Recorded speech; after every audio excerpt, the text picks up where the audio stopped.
Todd, your new mock draft is out today on ESPN.com, and in the case of Cam Newton, you still have him projected 10th overall to the Redskins. How much could today's workout in San Diego affect Newton's draft status at this point?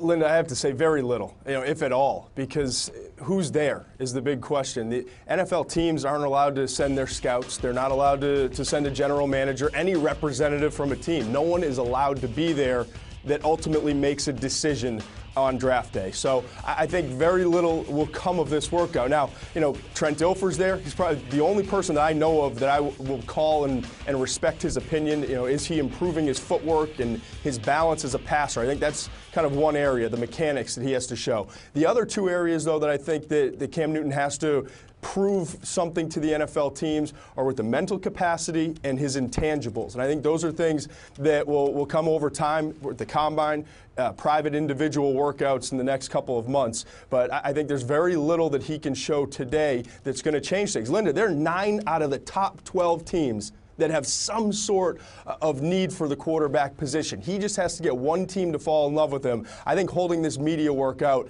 will do just the opposite. If a team's on the bubble, teams are going to start to wonder why is he doing this against the grain while everyone else is falling in line with the normal procedure.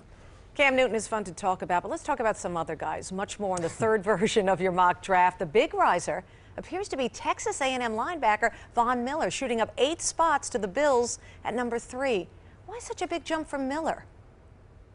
I think partially a byproduct of how well he played at the Senior Bowl. I mean, when you watch him on tape at Texas A&M, plays a lot of the defensive end position, some tweener outside linebacker, doesn't drop as much into coverage as you'd like to see. So when you get at a game like the Senior Bowl and you practice all week long, just seeing his freakish athleticism, plus, he can get after the quarterback, and ultimately the versatility. He can play outside linebacker in a 3-4 or a 4-3 scheme. And if it's not Buffalo at 3, I know they have other needs, so Miller may be a little bit of a reach or go out of that need category, if you will. Then it could be Arizona at 5. There are plenty of teams that need a playmaker and a pass rusher like Miller in the top 10. I don't see him falling out of that top 10.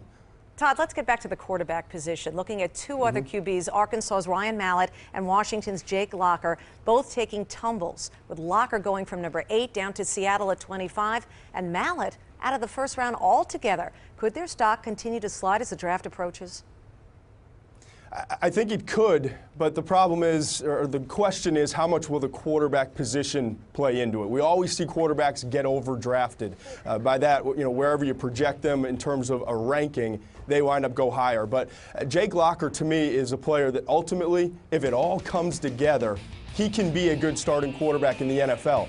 It's just going to take a while to continue to develop him. He's thinking about too much, too mechanical, too robotic, and that's affecting his accuracy. You look at all the great quarterbacks in the NFL, from Drew Brees to Peyton Manning to Aaron Rodgers, Tom Brady, Ben Roethlisberger, all different style quarterbacks, but they have one thing in common. They all have great accuracy. And I think that's the inconsistency with his accuracy is the big problem with Locker. I have him dropping to 25 to Seattle. They don't even necessarily need a quarterback. Maybe a team moves back in. But right now, we've got Gabbert, we've got Cam Newton, we've got Locker at the end of the first round. Mallett falls out, so only 3 quarterbacks, and Locker really on thin ice staying in the first round range. Wow. Your latest mock draft on ESPN.com right now. That's ESPN NFL Draft Insider Todd McShay.